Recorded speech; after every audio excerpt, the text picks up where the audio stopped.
আমার কাছে আসতে পারবেন, স্যারের কাছে যেতে পারবেন, স্যারের কাছে যাওয়ার পরেও কাজ না হলে আরো উপরে যেতে পারবেন।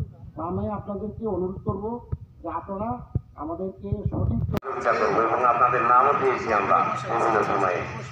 তো এত সুন্দর আয়োজন করার জন্য এখন যখন একটি বিট পুলিশ এসেছে, সরাসরি থানাতে না এলো, আজকে থানা আসা লাগবে না আপনার। আপনার ইউনিয়ন পরিষদে যে যোগ্য পুলিশ অফিসার আছে ওনার কাছে গেলেই আপনার সমাধান কি হয়ে যাবে। ভালো তথ্য ভালো কাজগুলোকে বেছে নেব এবং খারাপ তথ্যের জন্য আমাদের পুলিশ বাহিনী আমাদেরকে সেবা দেবে।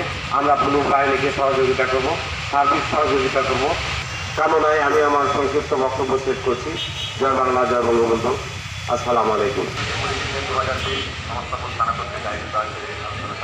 বর্তমান পুলিশ এত জনগণের পাশে গিয়ে দাঁড়াচ্ছে যে তাদের মানে না করলেই নাই, মানে সুনাম না করলেই নাই। হ্যাঁ, তো যাই হোক, আপনাদের প্রতি আমার মোজাম্মেল হক, সেনাবাহিনী অবসর প্রাপ্ত বীর মুক্তিযোদ্ধা। আমি জনপ্রতিনিধি হিসাবে আপনার বেশি নিয়েছি যে কমিউনিটি পুলিশিং আমরা সর্বত্র ছড়িয়ে দেবো।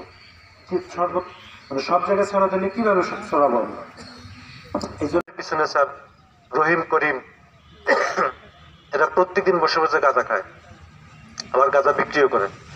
আপনারা যদি স্যার সমাজের অসামাজিক কার্যক্রম যেগুলো বা এএসআই গমস্তাপুর ইউনিয়ন পরিষদের ওনার মাধ্যমে একটা গমস্তাপুর ইউনিয়ন পরিষদে যাতে আমার সর্বস্তরের জনগণ, ইভেন রহমপুরও আছে না, এমনও আছে।